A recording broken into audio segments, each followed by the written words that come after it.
everyone, welcome to another video. Today we are talking about my Phalaenopsis, the species and the hybrids. For the last 4 years I have been growing all my Phalaenopsis in water culture, and they have been loving it. It is a method I really like the most because I can monitor the root growth, and I love to see the roots through the glass vases.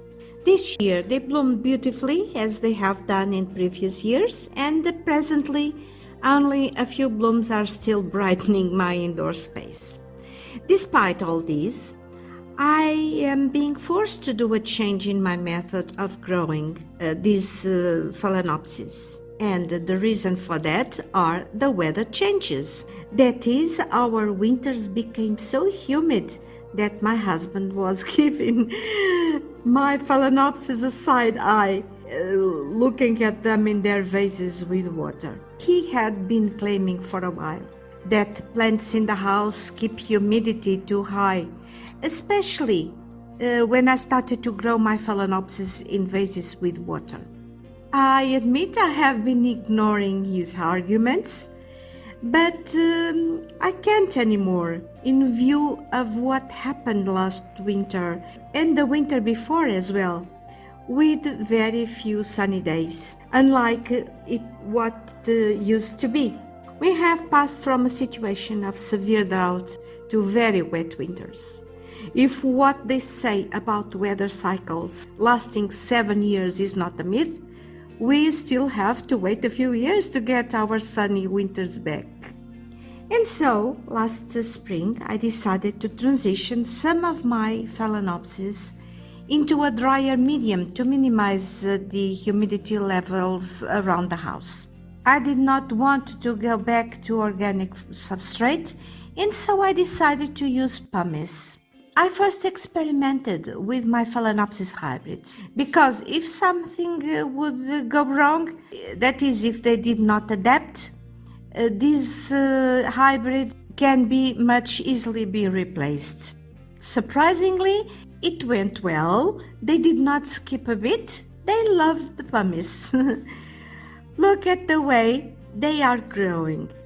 New leaf, new roots. Some of the old roots even restarted to grow. Some of the pots I'm using may seem too large, but the fact is that in water culture, these Phalaenopsis grew long, stiff roots, and therefore they need taller pots. But I made several holes on the sides, and I even mixed the pumice with river rock for better aeration. Besides, pumice stays moist, but it drains completely. Pumice, for those who are not acquainted with this material, is a volcano rock, and therefore it doesn't decompose. It is inorganic. It is very porous, and that means it has many tiny air pockets, and those hold water up to 50% of its weight.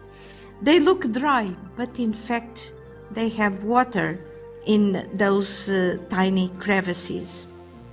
When I have to bring other orchids indoors during winter, all these Phalaenopsis live together in the same table, facing west. But now that I have plenty of space, I have placed them in different parts of the house. I even brought some into this smaller living room, which I don't usually use for orchids because this window faces east, with very little direct sun during winter, because of the house across the street that casts shade in the mornings. But this time of the year, the sun is higher, and this window gets some direct sun in the mornings. I consider that this change to pumice has been a success so far, and I'm very pleased with it, with the results. And so I decided it is time to do the same process, the same transition with the species and the primary hybrids.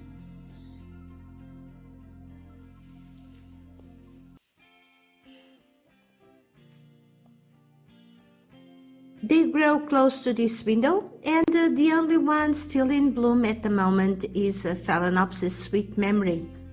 It gave me very beautiful blooms. They are almost in the end, but still very beautiful and still fragrant. The repotting of this Phalaenopsis in Pumice is pretty straightforward, except for one detail, related to the length of the roots. I mean, not all, but some of them grew very long roots, which became stiff, not possible to bend them. For the new setup, I'm using some old transparent pots, which I have plenty of. And I bought some new ones in case I needed smaller sized pots. I will need to make some extra holes on them, although not as many as for the hybrids, because species need more humidity in the pot. This one here is my Sederia japonica, now considered a Phalaenopsis. It has a set of roots that will fit perfectly in the smaller pot. However, Phalaenopsis hieroglyphica will need to go into a larger pot. It does not have many roots, but they grew long and stiff. The Sederia japonica has been repotted already. The only difficulty here was the keiki she's growing at the base, because it is growing downwards. But in the end it was not as challenging as I was expecting it to be. And there they are, Mama and Keiki, and their new pot. You can see how the keiki is growing. It already has one root of its own. I'm curious to see if it continues the same direction in this new medium. The mini mark is a small orchid, but the smaller pot is too short for its roots, as you can see. Let's try the larger pot. Well, just about. But still I will have to try to rearrange the tips of the roots at the bottom of the pot. Otherwise she will be too high in the pot.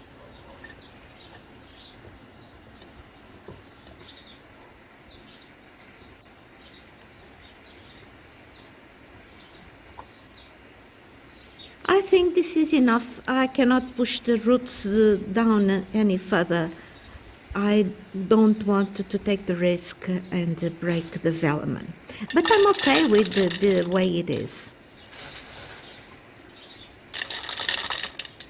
There are several sizes of pumice, but this was the only one I could find. And anyway, it serves my purpose.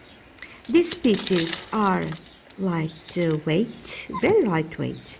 They are wet at this point because I keep them in a container with water, with calcium and magnesium, so that all the cavities inside get filled in and therefore be ready to use when I need it.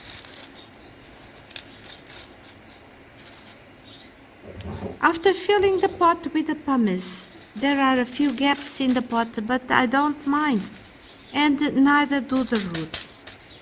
The gaps in the substrate will add to the aeration around the roots. And anyway, the pieces of pumice will tend to fill those gaps in time with waterings. This root used to be an aerial root, so I think I prefer to leave it out of the medium. Phalaenopsis Sweet Memory does not have long roots, but it has a large vegetable, very large leaves. If I were to repot it in an organic medium, like bark for instance, I would definitely choose the smallest pot I could find.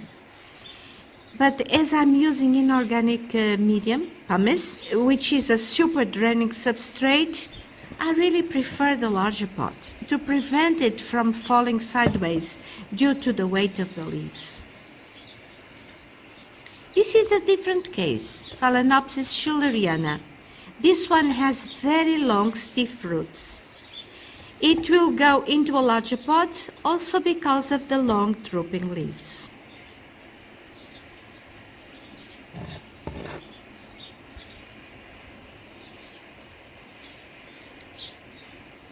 And they are all done. They are back in their place, which is my pantry, by this window, which happens to be a south-facing window. I hope they will do well in their new setup, like the hybrids are doing. I need to point out that this change in setup results in more work for me. When they were in waterculture, they only needed some attention every 15 days or so, whereas now I will have to water them at least once a week, or even more often, depending on how fast the roots dry out. I will have to keep an eye on them. I am adapting to this new medium the same way these orchids are. But I hope this change will make the house a healthier place to live in, reducing humidity during winter. Apart from these pots, there are two other Phalaenopsis species living here.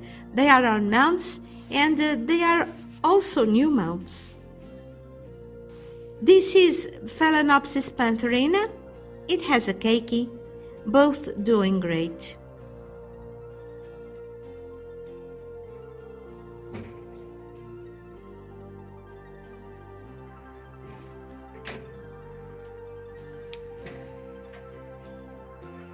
This one is Phalaenopsis pulchra, also with two keikis.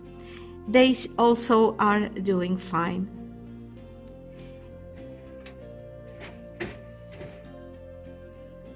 And this is it for today. Thank you very much, everyone, for watching. Have a wonderful day, and I hope to see you again in my next video.